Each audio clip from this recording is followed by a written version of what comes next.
새로운 한 주간이 시작되었습니다. 하나님의 돌보심과 붙드심이 한 주간 위에도 함께 하시기를 축복합니다.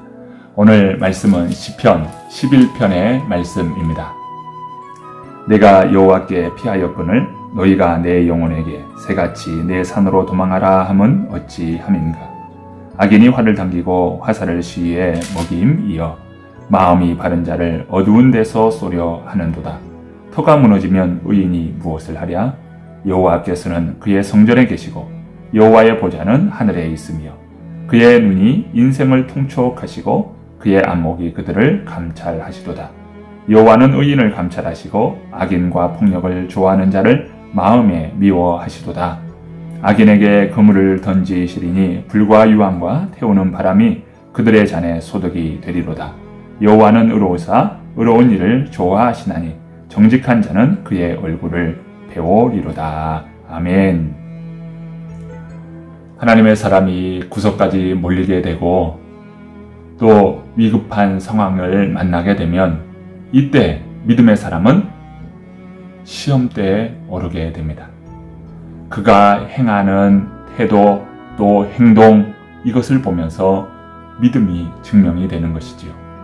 오늘 다윗은 위급한 상황, 위험한 상황을 처해 있는 것을 보게 됩니다. 본문 2절의 말씀입니다. 악인이 활을 당기고 화살을 시위에 먹이며 마음이 바른 자를 어두운 데서 쏘려 하는도다. 이미 어두운 데에 있는 악인은 화살을 당겼습니다. 그 화살에 의하여 어려움, 고난을 당하게 되는 것이지요. 그들의 공격 대상은 누구입니까? 오늘 바른 자라고 말씀합니다. 바른 자는 누구입니까? 믿음의 사람이죠. 하나님을 믿는 하나님의 사람입니다. 이런 상황에 어떻게 해야 합니까? 다윗은 이러한 상황에 어떻게 해야 할지를 알고 있어요. 1절 말씀을 보면 내가 하나님께 피하였다고 말씀합니다. 하나님께 피합니다. 그런데 문제는 주변에 있는 사람들입니다. 1절 말씀입니다. 내가 여호와께 피하였거늘 너희가 내 영혼에게 새같이 내 산으로 도망하라 함은 어찌함인가. 새같이 도망하라 라고 말합니다. 새같이 도망하는 것 좋은 것 아닐까요? 그런데 다윗은 이 말이 불신자의 말에 의하여 나왔다는 것입니다. 불신앙에 의하여 나왔다고 하는 이것을 다윗은 분별해 낸 것입니다. 산으로 도망하는 것, 그것은 아니지.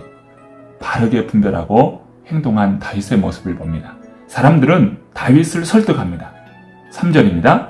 터가 무너지면 의인이 무엇을 하랴? 무슨 말입니까? 그러다가 당신 죽어. 사울에게 붙잡히면 당신 죽는단 말이야.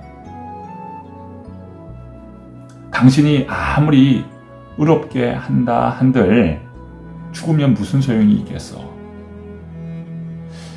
아무리 신앙이 중요하지만 요령이 있어야지 않나. 이런 표현인 것이지요.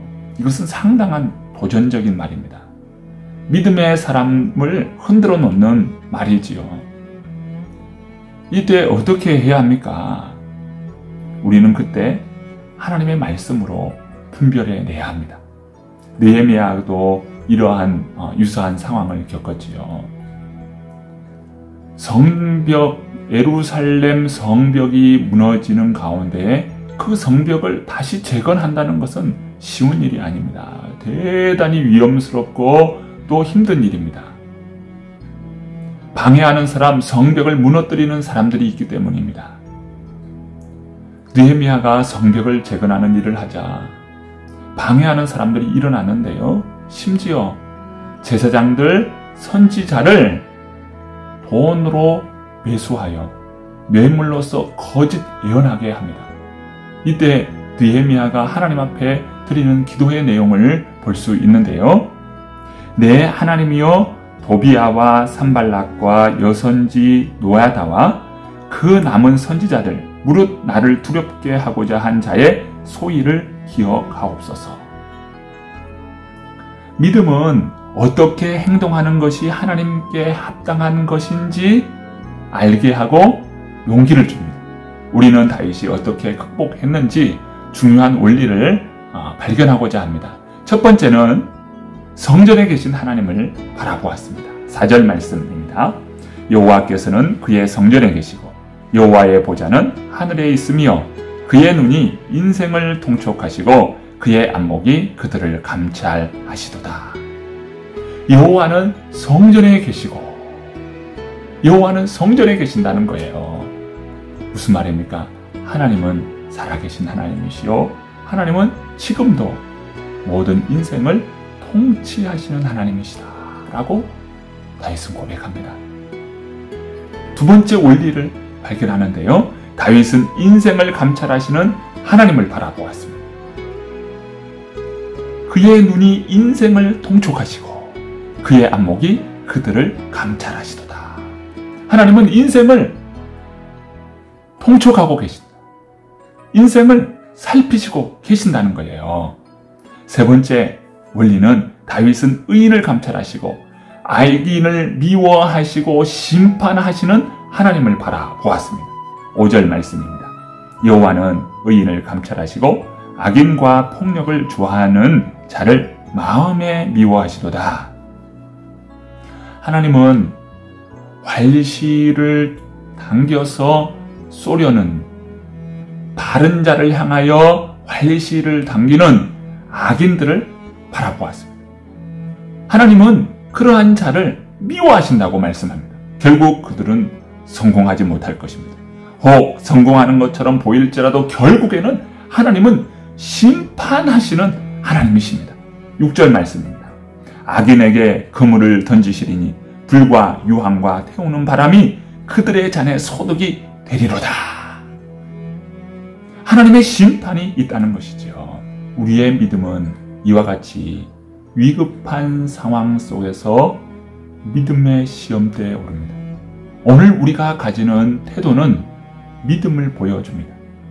다윗은 자신이 보여주는 그러한 태도가 믿음의 태도였음을 드러냅니다. 7절 말씀입니다. 여호와는 의로우사 의로운 일을 좋아하시나니 정직한 자는 그의 얼굴을 배우리로다. 다윗은 하나님이 기뻐하는 것이 무엇인지 알았습니다. 바로 믿음이지요. 하나님을 향하여 정직한 마음으로 믿고 의지하였습니다. 하나님이 기뻐하는 것이 무엇인지 알았습니다. 바로 믿음이지. 하나님을 향하여 신실하게 주님을 바라보았습니다. 우리의 눈이 신실하신 하나님께 향하여 고정되어 있기를 바랍니다. 바른 분별력으로 믿음의 역사를 이루어가는 저와 여러분 되기를 축복합니다. 함께 기도합니다. 하나님 아버지, 오늘 우리의 믿음의 태도를 점검하기를 원합니다. 주여, 내 눈이 주님을 향하여 고정되어 있기를 원합니다. 한눈 팔고 세상을 바라보고 세상과 타협하여 믿음이 무너지는 그런 연약한 믿음 되지 않게 하여 주시고, 믿음으로써 세상을 극복해 나가는 강한 그리스도의 군사로 설 수 있도록 도와주시옵소서. 믿음의 성취를 이루어 내고 또 약속의 성취의 백성으로 살아가는 저희들 되어서 다윗이 이룬 그 믿음의 역사가 오늘 우리의 역사가 되도록 도와주옵소서. 삶의 모든 환경을 주님께 올려드립니다. 주님, 일일이 간섭하시고 역사하시고 은혜와 능력으로 성령으로 기름 부어 주시옵소서.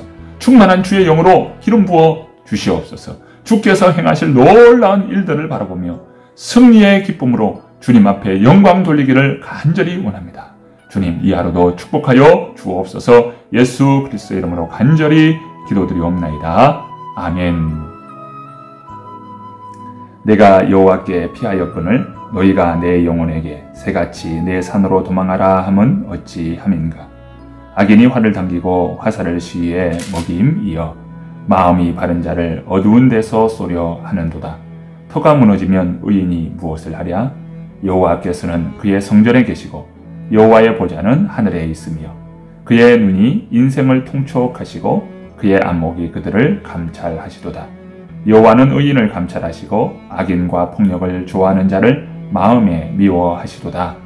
악인에게 그물을 던지시리니 불과 유황과 태우는 바람이 그들의 잔에 소득이 되리로다. 여호와는 의로우사 의로운 일을 좋아하시나니 정직한 자는 그의 얼굴을 배우리로다. 아멘.